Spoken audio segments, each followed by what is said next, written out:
We're following breaking news out of Columbia this afternoon as police are responding to shots fired. I'm John Murphy. Thanks for joining us.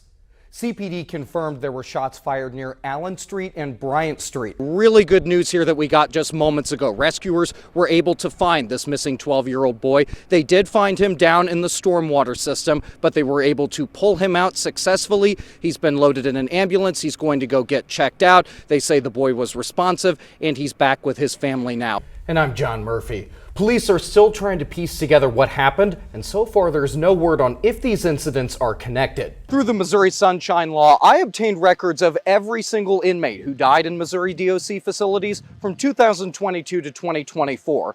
This year's regular legislative session had been relatively normal and civil. The end, however, was anything but. Today, we're taking a closer look at Missouri's 2025 legislative session. And I'm John Murphy. Thanks for joining us tonight. We've got team coverage as Mid-Missouri prepares for this winter weather. KOMU8's Adam Berkowitz will have more on how MoDOT is preparing for the storm, and Jonathan Hamilton is here in the studio with more on how warming shelters are preparing. You see, everyone in Boone County pays a tax rate of 25 cents for every $100 in the assessed value of their real estate into the Boone County Fire Protection District bond tax. And if you want to fund it more, where would you find that money? Would you consider raising taxes or possibly cutting funding for other programs? I definitely do not support raising taxes, for sure. I would look at the city budget and see if there's opportunities to move some things around, possibly. Are there any specific programs that you have in mind or areas where you think you could move around funds right now? Not at this time. All right, we have breaking news for you now. With 100% reporting, Mayor Barbara Buffalo has won re-election as Columbia's mayor. She will retain her seat. KOMU8's Hunter Walterman has been at his watch party all evening. And Hunter, there were some pretty notable supporters there for Murphy. How are they and everyone else there dealing with the loss? John, so Kehoe spoke to his supporters there. How are they feeling after that speech? He did. Well, most of the supporters are actually already leaving, but Mike Kehoe did announce that he will be the 58th governor of the state of Missouri in front of an absolutely packed house, and he only spoke for about 5 minutes. It was not a long speech, but it was a direct speech. If our federal government doesn't give us those dollars, are you concerned what that could do to Missouri programs? Back in December of last year, we actually looked into foreign-owned farmland here in Missouri. But that was before you saw stuff like this on TV. 密苏里正处于一个奇怪的时期。现在我的农场归中国所有。 Took you outside of mid-Missouri. It did. It took me about 3 hours south of here. Now, I've got a question for you guys and everyone at home. What's a holiday tradition that might be the most re-gifted gift of all and could easily substitute as a doorstop? Boxes of candy. Good guess? Doorstop, just boxes in general, lots of boxes. Try fruitcake. But there are going to be a lot of people in our community, in our state, in our country who are upset. How do we move on? I mean, it would be nice if we could just move on like this. Our sports director, Ben Arnett, tragically passed away yesterday, and it was a surprise to all of us. And it's because of his care and his dedication to this team and this team's care and dedication back to him, that even through that, they are back out here tonight. Ben mattered to us in Mid-Missouri, and you continue his legacy. You matter so much by doing this. From all of us at KOMU8, thank you to honor Ben, to honor his legacy, what he meant to this newsroom, and what he meant to this community. Thank you all, and have a very good night. Tonight, KOMU8's John Murphy is taking a closer look at youth violence in Columbia. We reached out to law enforcement officers, elected officials, and community leaders, many of whom you'll hear from in these stories. But they said to really understand the problem and possibly find solutions, we had to talk to young people. So we did. Well, thank you all again so much for being here and being willing to be a part of this and a part of this conversation that I don't think we have in Columbia very often. Our conversation started, as many do, around a table, with Evie Allen and myself talking to 4 young men. 2 were born and raised in Columbia, 1 is originally from Milwaukee, and another moved here from Ghana. All of them have been here since at least their teens. The 4 are now between 17 and 20 years old and part of the Youth Build program at Job Corps, where they're learning trade skills to help build a career. These young men are not criminals, but in the past, they've all seen things no kid should ever have to. Did any of you witness crime and serious crime at an age that young? I feel like there's such a lack of opportunities here that youth feels like they don't have any other option but to go to the streets and commit crime. I've seen people go into like a convenience store and just, ball out, get that thieving, but that's not because they want to do it or they think it's cool. It's because they genuinely can't afford the stuff in there and they don't want to bother anybody else by asking them. So they just take it. Is that another thought then that maybe the public doesn't realize? So when the public sees a headline, like somebody stealing, it might be a little bit different than what the headlines say. Jarrell Morton has seen a lot of these headlines. He runs the Youth Build program and has spent 2 decades working with young people. Some of the individuals that were a part of these headlines, now they feel the safest that they've ever felt while being incarcerated. And so how do we, as a community, curb that? are you finding yourself or other young people feeling like they need to protect themselves, so getting a gun is the better avenue? Necessarily when people don't like to fight, yeah, they will. It is a lot of people that will go pick up a gun, and there's a lot of people who got peoples that'll give them a gun if they ask them for it. So it's not really too many young people out here that's safe from that. Most of the time when you see somebody carrying, it's probably because somebody's threatened their life with a firearm before. Is it hard to get one? Not really hard to get a gun in Columbia, Missouri. Overwhelmingly in the city, a lot of the guns that I think are floating around are stolen. Columbia Police Chief Jill Schluty gave us data the police department compiled that shows people reported 150 firearms stolen in the city last year, which was the fewest in the past 6 years, and most of them were taken from vehicles. So our hypothesis is that once the folks stealing the guns started figuring out there's quite a few people that leave guns in vehicles, it's almost just like playing a slot machine when you go through a neighborhood of cars. So these aren't even necessarily vehicles where they can see the gun in them from the Correct. outside. They're going in and just rummaging the whole vehicle and it happens to have a gun in it? Yes. The Missouri State Highway Patrol reports that in 2025, the number of juveniles detained for firearm-related crimes in Columbia was at a 3-year low, but the number of 18 to 24-year-olds arrested for such offenses reached a 3-year high. Many times we have been dealing with that particular person while they were a juvenile and now they're an adult. And Schluty says they're often not acting alone. So I asked her about gangs. And here in Columbia, it's less about turf. You know, in communities like Los Angeles, Chicago, New York, gangs are associated with certain geographic areas. In Columbia, it's less about the geographic area and it's more about the relationships. How do you police that then? So it is very difficult. So here it's more about the players than it is about any certain what you're wearing, what block you live on, all those types of things. And so who's in a particular gang here in Columbia in 2022 may be completely irrelevant in 2026.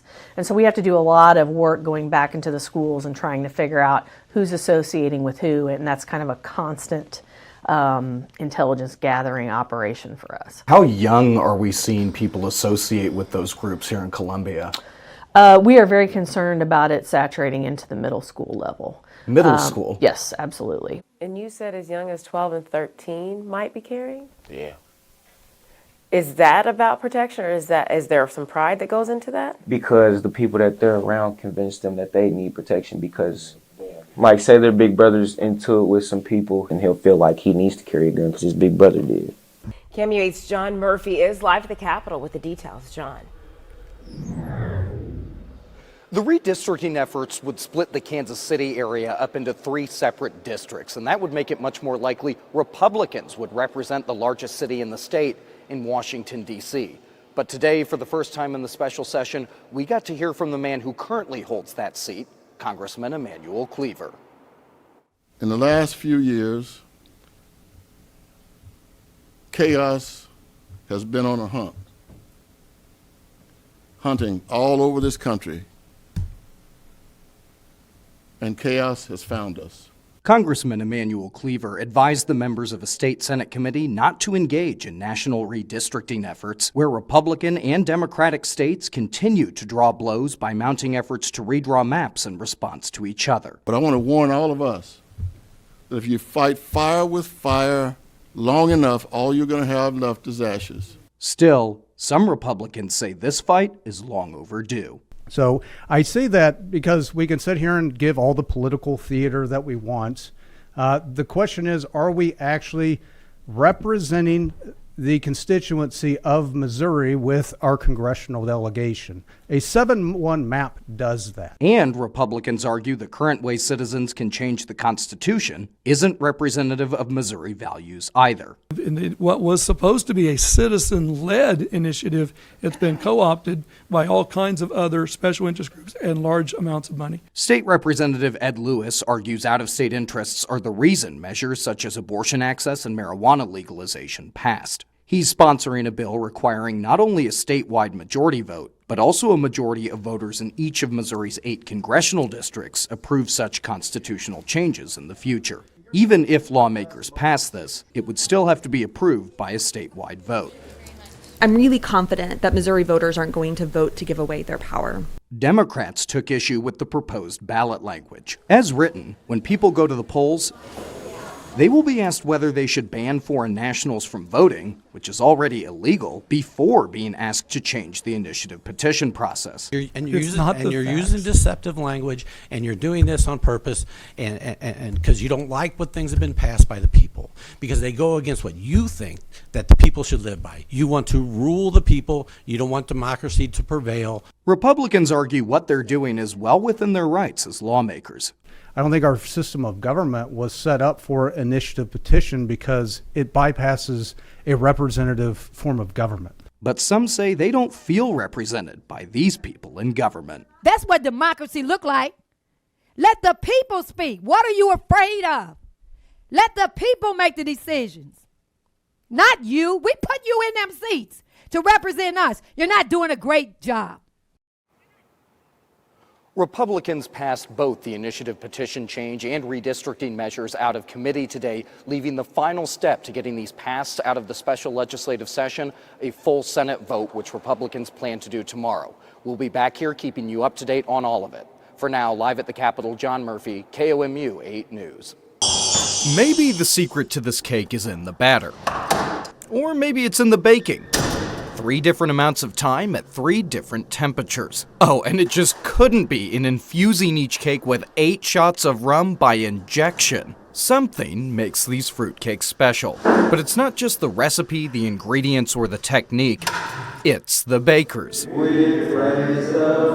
Yeah, these are the bakers.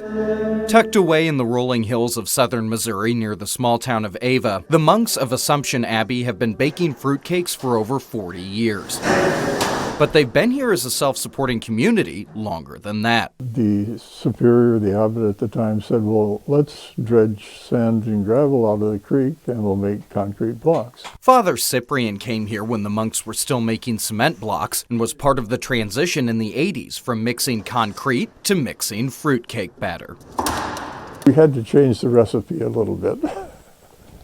The monks got a recipe from an accomplished French chef, but one of the monks added his own touches to it. And he kind of tinkered a bit with the recipe, and they came up with fruitcakes that way, our fruitcakes. Their fruitcakes became a phenomenon. Today, they bake over 30,000 cakes every year and ship them all over the world. Actually, the world is selling it short. 2013, eight astronauts. 4 Americans and 4 Russians. The captain of that mission was an American, and he left a message in our answering machine. And he said that we have your fruitcake with us, and we are eating it while orbiting the Earth. Somebody said that your fruitcake is now out of this world. But back on this world, fewer and fewer people are choosing to serve a life of faith this way. Young people didn't have that attraction. There were not many vocations knocking on our doors. And a few years ago, the Trappist order, which had run the monastery from the start, was ready to shut the doors of Assumption Abbey for good. But then came a knock from across the globe. Rather than going out of existence, we could invite the Cistercians of Vietnam, who are getting many vocations, to come and live in our monastery. And come they did. The Vietnamese Cistercians are a different order of the Catholic faith, but they and the Trappists come from the same roots. The Cistercians had plenty of monks in Vietnam and agreed to take over Assumption Abbey and send some of their monks to the Ozark Hills. This is what saved our monastery. Father Cyprian says amidst a vastly changing world, keeping the traditional monastery open was essential, as the will to live this life of faith is still there.